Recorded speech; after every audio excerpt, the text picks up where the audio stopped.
And a day after the country learned the government is secretly monitoring phone records, we're hearing from people in the Boston area about privacy concerns. It's been a little over 24 hours since we've learned about the federal government's surveillance programs. President Obama is defending those programs, but they're still not sitting too well with Americans concerned about privacy. Our Catherine Sotnick has more, and she joins us live from Boston. Catherine? Well, this secret surveillance has caused some outrage throughout the country, throughout the nation. And tonight we wanted to know what people here in Boston thought. Of course, this is the scene of a recent terrorist attack. Nobody is listening to your telephone calls. President Barack Obama vehemently defends what he calls long-standing phone monitoring of the American public, internet monitoring abroad. He says to fight terrorism and prevent specific attacks.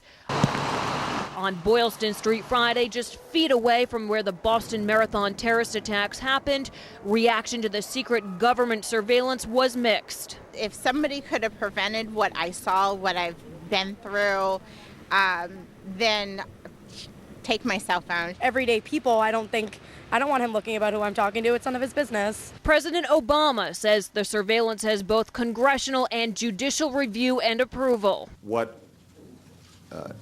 the intelligence community is doing is looking at phone numbers and durations of calls. They are not looking at people's names, and they're not looking at content. I'm not quite sure if I agree with that.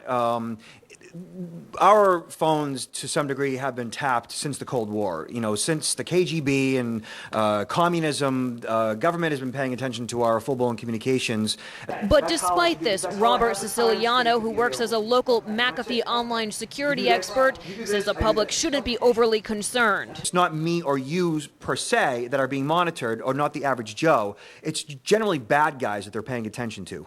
Like people on terrorist watch lists. With 300 plus million people in this country, with less than 1% of the data being actually looked at, I think the majority of the information is being collected for overseas communications based on servers that are here in the U.S. Still, many people are mixed, especially when it comes to their privacy. We did just have this huge tragedy here, and if it's going to make the world a safer place, fine. No, I'm not okay with it. I think it is an invasion of privacy. I'd prefer no one listens to my phone conversations.